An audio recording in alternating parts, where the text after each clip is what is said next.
Hello friends, welcome back. Today in the third installment of me setting up my yearly part of the planner, I'll show you a few more of the setups I'll be using throughout the year. Let's get into it. The first one I'll be setting up today is going to be a tracker for my goal of getting rid of 1,000 things this year. I want to keep this as simple as possible, but still well organized. Ultimately, my goal is to be able to have a spot where I can come in as I get rid of things and mark off the numbers. It took me a little bit of time to figure out the best way for this tracker because marking off 1,000 things is a lot, no matter how you look at it. And ultimately, what I came up with to keep things neat is simply creating a table that has 20 rows and 10 columns, which will create these little boxes. And in each of these little boxes, I want to be able to put tick marks to count off by 5. So here is kind of what I'm thinking of. Once I have the table completed, in each of the boxes, anytime that I get rid of an item, I can come in and make a tick mark and count off by 5, just like that. That way I can very easily visually see where I'm at with this goal, but I can also quickly put in how many things I got rid of. So that's the vision. Let's just come in here, draw in that table. So that's ready. I do already have some things that I have gotten rid of, so I can't wait to be able to mark that off in here.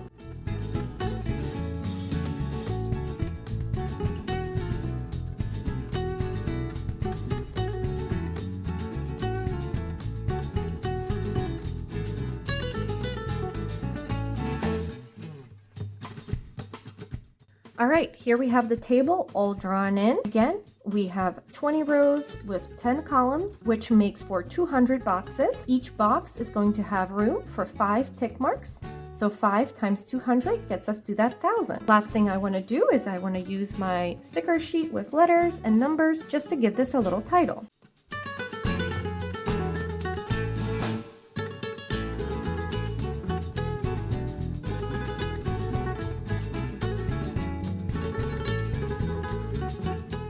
All right, here we are. I have my table drawn out. I have my title. It might be a little bit crooked and the O was actually a Q because I'm out of O's, but it works. I'm just gonna say it has charm. I can get rid of my post-it that was guiding me to see what these pages are going to be. And I'm going to come in here now and mark off how many things I've gotten rid of so far. As I was drawing things out, I thought it would be cool to use the color that I'm using for this particular month, just to see how many things I got rid of during each month. Now here in quarter 1, I have noted that when I went through the donation bags, I ended up getting rid of 22 items. So I have 22 tick marks that I need to put in.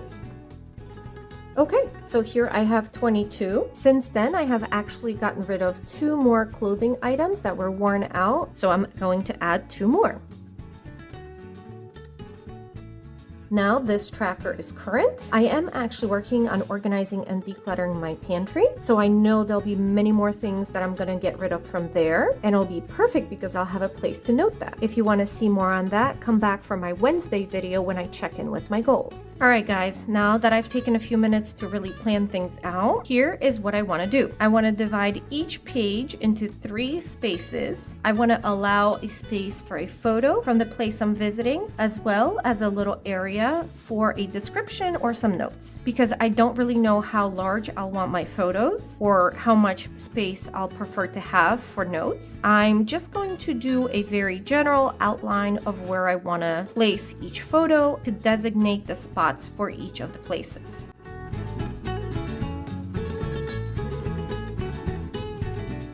All right, here we are. I erased the pencil marks and I did draw in my spaces with a ruler. Ultimately, I want to make sure I have those 6 spaces set aside for each of the places I'll be exploring. And these right angles here are just for where I want to put a photo. They are 3 by 2 inches. I wasn't even counting the squares in the notebook. I was just using my ruler to do this quickly. Now I'm not sure if I'll want pictures that are 2 by 3 inches large and just have this small space to write in. That's why I did not make a complete box. I'm just making this corner because this is where I would align my photo, whatever size it may be. If it is a smaller photo, it'll just be aligned to this corner, and maybe here I'll put the name of the place and some notes. The only thing that I'm missing here is a title, and I will title the 6 new places I want to visit as Explore. Let me see if I have enough letters on my sticker sheets, and I'll put that right on top.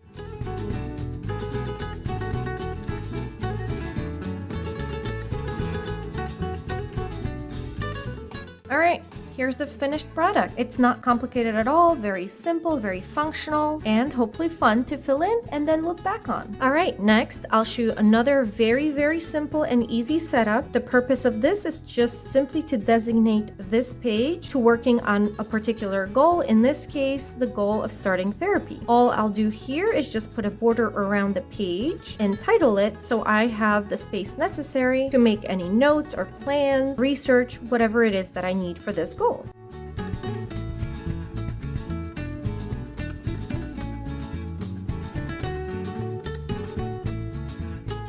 Alright guys, here it is. A very simple border for visual interest. I used a thicker pen and a thinner pen, made it a double border. I used a sticker from those sticker sheets I'm trying to use up, just because maybe I'll want to use a quote of some kind regarding mental health for the subtitle here, and I'm not sure which one I'll want to use yet. And this setup took me all of 3 minutes to do. Alright, the final setup that I want to show you is going to be my migraine tracker. It's basically going to be another table. And if you've ever seen people working in bullet journals and things like that, you might have come across like a year in pixels, or one of those little tables that has a box for each day of the year, and it is organized by month, so then you can track your moods or different things. Some people use them for period trackers, and I have used something like that years ago, and I think it'll be really helpful for me to track my migraines, to see how they relate to my menstrual cycle. I can note some triggers or symptoms, whether I had to take medication, and so on. So that's basically what we're drawing out here. Let's get to it.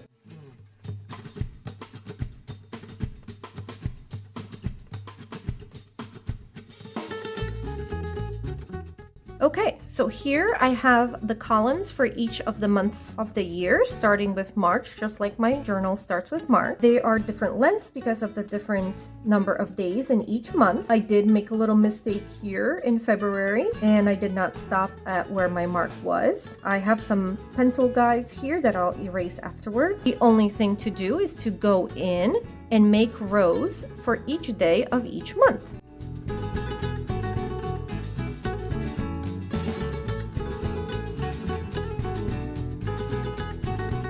Alright, here we have the table all drawn out. Admittedly, it did take a few minutes to get this done, but it's a once a year process and it really wasn't that bad. I just kind of got in the zone and kept drawing my lines. The only thing I want to do now is number my days and designate my months. Okay, now that I have my rows numbered and my columns designated for each of the months, I'll have a little spot each day where I can make note of a migraine that I have, and I have enough space to put in a little symbol for anything else that might be pertinent. I've tracked my migraines before, I've done it in my calendar, so I have a set of letters and symbols that I use for my notes. If you wanted to do something similar, I suggest writing in a little key and putting in your symbols and what they mean so that you can reference that and remember what your symbols are. For me, because I've used it before so many times, I don't really need a key to reference. I know that a letter M means migraine. If there's a P next to it, that means I had pain. If there's an A, means I had an aura. Solid dots mark when I have my period. Little circles indicate that I took medication that day, and a few other ones for triggers. Thankfully, so far this month, I have nothing to note here, but when things do come up, I am excited to have a space where I can keep track of things and then look back to see if I can see any patterns or anything interesting emerge. The only thing left to do for this page is give it a title, and we're all done.